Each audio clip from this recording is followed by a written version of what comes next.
सर्वांना नमस्कार. स्वागत आहे आपलं मराठी चातुर्य कथा या यूट्यूब चॅनलवर. चला तर वळूया आजच्या आपल्या स्टोरीकडे, जिचं नाव आहे प्रणय पिपासू बायको, भाग 31.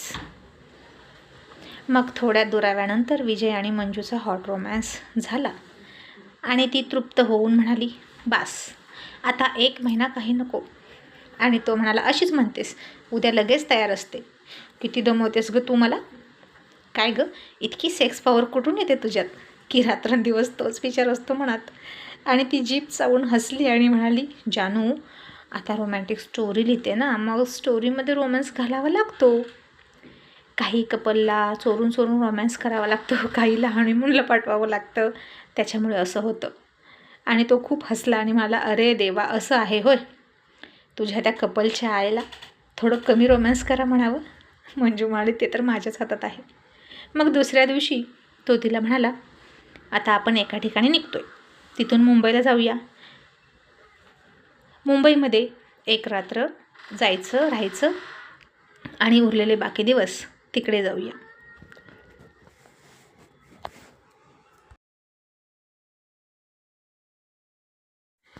मंजू म्हणाली, कुठे. आणि तो म्हणाला, आपल्याला कुठेतरी पाठवणार आहेत तिकडे. ती म्हणाली, मी नाही येणार. किती लांब आहे. विजय म्हणाला, जास्त नाही ग, हे इथं आपलं जवळच जायचं आहे. ती म्हणाली, आधी कुठे ते सांगा, ठिकाण सांगितलं तर येणार. तो म्हणाला, अगं हे इथंच जवळच, फक्त 450 किलोमीटर.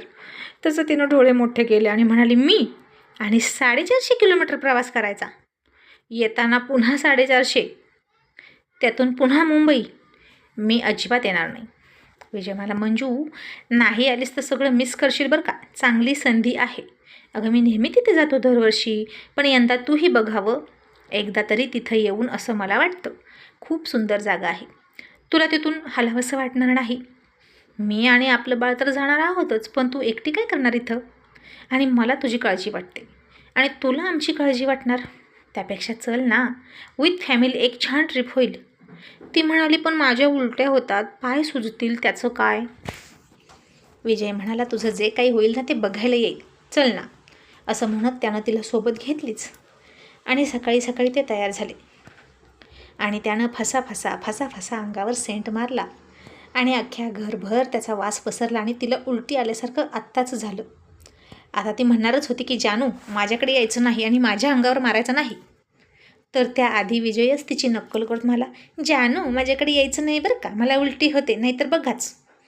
ती हसली आणि म्हणाली, नालायक कुठले, खरंच येऊ नका जवळ. पण आता ऐकतील ते विजयराव कसले.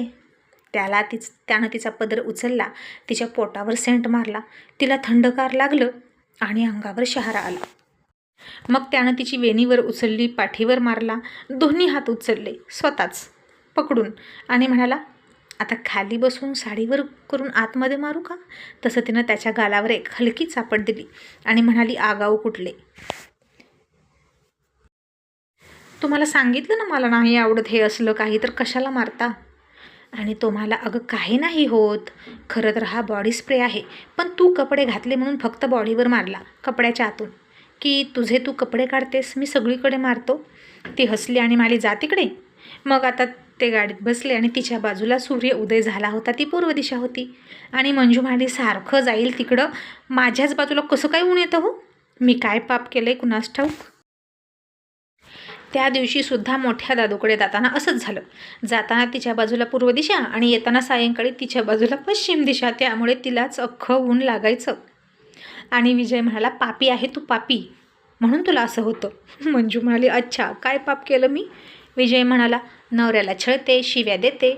आणि ती म्हणाली, मग माझा नवरासुद्धा बाजिंदा आहे, मग मी शिव्या देते, लागू दे मला पाप लागलं तर. आणि मग ती म्हणाली, काय हो तुम्ही त्या दिवशी लग्नाचा अल्बम बघितला ना आणि आठवण करून दिलीत. मग मीही अल्बम बघितला आणि खरंच सगळ्या जुन्या आठवणी ताज्या झाल्या. खूप छान होते ना ते फोटो, मस्त मेमरी होत्या त्या. गेले ते दिवस, राहिल्या त्या फक्त आठवणी. आणि मला महाबळेश्वरला घेऊन चला ना, मला घोड्यावर बसायचं आहे तुमच्यासोबत. आणि विजय म्हणाला, नको. तो घोड्यावर बसली आणि घोडा खाली बसला म्हणजे. ती म्हणाली, नालायक, मी नाही इतकी जाड. मग आता ते दोघेही गेले. एक दिवस तिच्या भावाकडे थांबले आणि दुसऱ्या दिवशी तो तिला त्याच्या हव्या त्या ठिकाणी घेऊन गेला आणि खूप सुंदर नजारा होता. अगदी तिथे बसलं ना उठू वाटत नसायचं. आणि मंजूला तर बेटा पिक्चरमधल्या गाण्याची आठवण आली. कोयल सी तेरी बोली कुकू कुकू कुकू कुकू कुकू. आणि त्या पायऱ्यांवरून माधुरी दीक्षित अशी छान पडते ना, तो सीन आठवला. आणि मस्त सुंदर निसर्गरम्य वातावरण. ती म्हणाली कसलं भारी आहे हे. तर मला आवडलं ना. ती म्हणाली खूप आवडलं. जानू तुम्ही काही काही गोष्टी जबरदस्ती करता आणि म्हणून मला सगळं बघायला मिळतं. विजय मिळाला नाही तर तू आहेसच एडी ठकी. मग आता त्या छान वातावरणात तिला खूप वाटायचं त्याच्या मिठीत जावं, त्याला किस करावा, रात्री एकत्र झोपावं. पण काही जमेना. ती एकीकडे झोपायला, तो दुसरीकडे झोपायला आणि मुलगा त्याच्यासोबत. ती त्याला मग मेसेज करायची, I love you, I miss you. दिवसभर तर समोर असायचा तो. तीही त्याच्यासमोर. फक्त बघायचं, काही करता येत नव्हतं. इतरही लोक होते. आणि रात्री झोपताना फोन करायची आणि म्हणायची जानू या ना इकडे. आणि तो हसायचा. ती म्हणायची तुमच्या हॉटेलच्या पाठीमागच्या भिंतीकडे या ना, चोरून भेटू. विजय म्हणाला मंजू लग्नाच्या आधी इतका चान्स होता तेव्हा नाही कधी असं म्हणालीस की चोरून चोरून भेटू. तिला अजून म्हणाली मी फक्त माझ्या नवऱ्याला तसं बोलते. विजय म्हणाला पण मी तुझा नवरा होणार होतो, मग काय हरकत होती. ती म्हणाली नाही, नवरा तुम्ही नंतर झाला, त्याआधी नियोजित वर होता, परके होता. जोपर्यंत तुमच्या नावचं मंगळसूत्र गळ्यात नव्हतं तोपर्यंत मला तुमच्याविषयी काहीच वाटणार नव्हतं. तो म्हणाला बरोबर आहेस तू. तेव्हा तर तू मला उपाशी मारलं, मी आजारी पडलो तरी माझी कधीच चौकशी केली नाही तू. खरंच काहीच वाटत नव्हतं का गं. आणि आता लग्न झाल्यानंतर किती किती काळजी घेतेस. आणि मला नाही पटत की लग्न आधीची मंजू तू होती. लग्नानंतर तू टोटली चेंज झाली आणि किती काळजी घ्यायला लागली माझी. देवदर्शनावरून येताना मला ऊन लागू नये म्हणून माझ्या डोक्यावर पकडणारी मंजू. आणि लग्नाच्या आधी मी भुकेजलेलो असतानाही माझा विचार न करता बहिणीनं दिलेला सगळा डब्बा हरप करणारी मंजू. माझा जराही विचार नव्हता केला. ती हसली आणि म्हणाली सांगितलं ना, तेव्हा तुम्ही माझं कोणीच नव्हता, पण आता झालात तेव्हा मात्र मी तुमची झाली. आणि अनोळखी व्यक्तींची काळजी काय करायची. मला फक्त आपल्या माणसाची काळजी घ्यावी वाटते. पण आता काय करायचं सांगा ना. मला झोपायचं आहे तुमच्यासोबत, तुमच्या मिठीत. आणि तो हसून म्हणाला सध्या तर माझ्या मिठीत आपलं बाळ आहे, घरी गेल्यानंतर सगळं करू बरं का. आणि ती गप्प बसली, कारण तिलाही माहीत होतं हे सगळं इथं शक्य नाही. पण त्यानं खूप छान अनुभव दिला होता तिला तिकडं नेऊन. आणि मग सगळं झालं, परतीचा दिवस आला आणि मग दोघांनी खूप छान फोटो सेशन केलं. पण कशाचं काय, इतकी माणसं होती की खांद्यावर हात टाकायची सुद्धा चोरी होती. ती म्हणायची जानू इतकी हिरवळ आहे, इथं एखाद्या हिरवळीवर बसून मस्त फोटो काढूया, तुम्ही माझ्या कमरेत हात घाला, खांद्यावर हात ठेवा. तो म्हणायचा गप गप, इथे खूप लोक आहेत आणि इथं जेंटलमनसारखं राहायचं असतं. आणि ती हिरमुसली. तिचं मन भरतच नव्हतं, कारण तो समोर असून त्यानं तिला 3 दिवस हात लावला नव्हता. पण एक गोष्ट मात्र नक्की करायचा, मॅडम मॅडम म्हणून हाक मारायचा आणि कुठूनही सुगंधी मोगराची फुलं दिसली की घेऊन यायचा आणि हळूच म्हणायचा सगळ्यांना देखत मंजू ओंजळ. आणि जास्त फुलं असली तर म्हणायचा पदर पसर. आणि तिनं ओंजळ केली किंवा पदर पसरला की सुगंधी फुले त्याच्यामध्ये टाकायचा आणि मंजूला आभाळभर आनंद व्हायचा.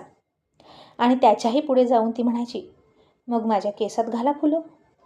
आणि तो म्हणायचा गप्प बस, इथे आपण ऑफिशियल टूरवर आलो आहे असं समज. आणि आपलं नशीब इतकं चांगलं आहे की आपल्याला विथ फॅमिली अशा फ्री ट्रिपमध्ये यायला जमतं. आणि मग आता पुन्हा परतीच्या प्रवासाला ते लागले. आणि तिच्या डोक्यात एकच, घरी गेल्या गेल्या यांना कडकडून मिठी मारायची. आणि इतका 12-13 तासाचा प्रवास केल्यानंतर घरी जाऊन झोप ही येणारच होती. तोही ड्रायव्हिंग करून थकणार होता. आणि तिचं मन त्याला कितपत कळलं माहीत नाही, पण बहुतेक काहीच कळलं नाही. आणि घरी आल्यानंतर तिनं अंथरूण केलं, 2 उशा टाकल्या आणि ती झोपली. तर हा बाबा बसला की रील्स बघत ती त्याला हाक मारायची, अहो या ना लवकर, जानू, जान्या, जानूड्या, सगळं म्हणून झालं. हा माणूस जागचा हालत नव्हता. आणि त्याला काही कळतंय की नाही अशी शंका तिला आली. आता त्याला वाटलं की ही झोपली आहे, तीही थकली आहे, तिला डिस्टर्ब करायला नको. पण ती त्याची वाट बघत होती आणि वैतागत होती. दोघंही थकलेत माहीत आहे, पण शेजारी झोपायचं होतं एवढी तिची इच्छा होती. पण तीही त्या मूर्खाला कळली नाही. आणि दुसरीकडे जाऊन झोपला. आणि आता मंजू उठली आणि त्याच्याकडे गेली आणि त्याला म्हणाली, का इथे झोपलात, चला ना तिकडे. त्याला वाटलं आता ही फार दमवणार आणि तो चिडून म्हणाला, ए जाग, मी खूप थकलो आहे, मला झोपू दे. ती हसून म्हणाली, मग माझ्यासोबत झोप म्हणा. आता मुलगाही होता घरात, जास्त बोलण्याची सुद्धा चोरी होती. आणि तो म्हणाला, नाही, मला इथेच झोपायचं, तू जा आणि तिकडे झोप, तुझा काय प्रॉब्लेम आहे का. खूप मोठ्यानं ओरडून बोलला तो. मंजूला फार फार वाईट वाटलं आणि रागही आला आणि या मूर्खाला काही कळतच नाही असं तिला वाटलं. आणि ती रागारागात किचनमध्ये आली. किचनमधली सगळी भांडी आपटायला लागली. तिनं झोपायचं कॅन्सलच केलं. अगदी अंगामध्ये लाही होतं ती रागानं तिच्या. आणि सगळं तिनं उद्ध्वस्त करायला धरलं. तरीही त्याच्यावर काही परिणाम नाही. मंजू बडबड करत म्हणाली, याला काही कळतच नाही, मूर्ख आहे माणूस, कशाला लग्न केलं, एकटा झोपायचं होतं तर. या नालायकाला एक अक्षरानं कळत नाही की मला याची किती गरज आहे, याच्या मिठीची किती गरज आहे. आणि आता तिला असंच व्हायचं. जशी नशा करणाऱ्या व्यक्तीला एखाद्या दिवशी नशा नाही मिळाली तर तो वेड्या पिशासारखा करतो, तसंच मंजूचं होतं. तिला रोज सवय झाली होती त्याच्या मिठीची आणि त्यानंच ती सवय लावली होती. आणि आता तब्बल 4 दिवस ते शक्य झालं नाही आणि आज काहीही करून तिला फक्त त्याची मिठी हवी होती. हा मंजूचा मानसिक आजार आहे असं समजलं तरी चालेल, पण या माणसाला कळतच नव्हतं. वेडा होता म्हणाले तरी हरकत नाही, म्हणून तर तिच्यावर वेड्यासारखं प्रेम करतो तो. ती प्रचंड चिडली. दिसेल ती वस्तू फेकून द्यायची आणि छोटा मुलगा त्या सगळ्या वस्तू गोळा करायचा.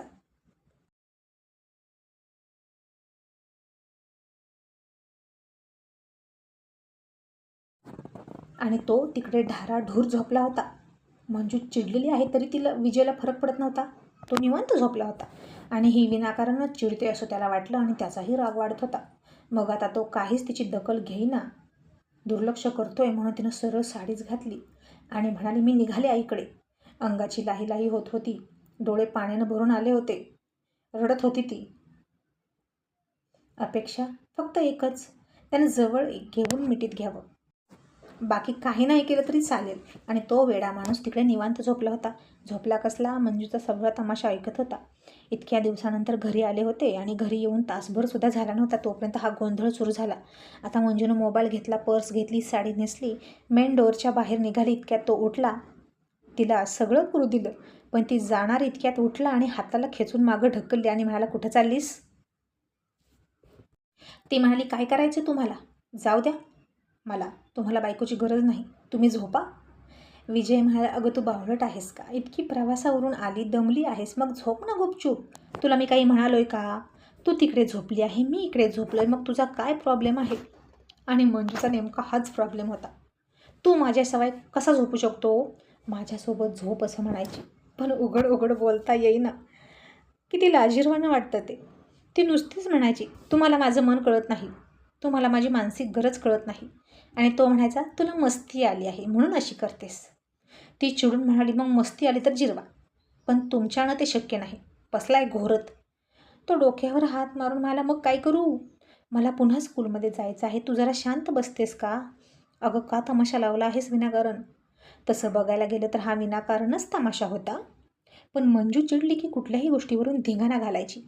खायला प्यायला नव्हतं, सोनं नाणं नव्हतं म्हणून नाही, नवरा मिठीत घेईना म्हणून. आता ती मोघमच म्हणाली, 4 दिवस मी वाट पाहिली, घरी आल्यानंतर मी किती एक्साईट आहे तुम्हाला भेटायला, मग तुम्ही इतके एक्साईट का नाही मला भेटायला, का नाही माझ्याजवळ येऊन झोपलं, मी उशी ठेवली होती ना. आणि तो म्हणाला, मला आरामाची गरज आहे. मंजू म्हणाली, तुम्ही रील्स बघत बसला मोबाईलवर, तेव्हा नव्हती का आरामाची गरज. तो म्हणाला, झोप यावी म्हणून मी मोबाईल बघत होतो. ती म्हणाली, ठीक आहे, तुम्हाला ना बायकोची गरजच नाही, मग जाऊ दे ना मला. आणि तो म्हणाला, बाहेर गेली तर तंगडं तोडून ठेवीन.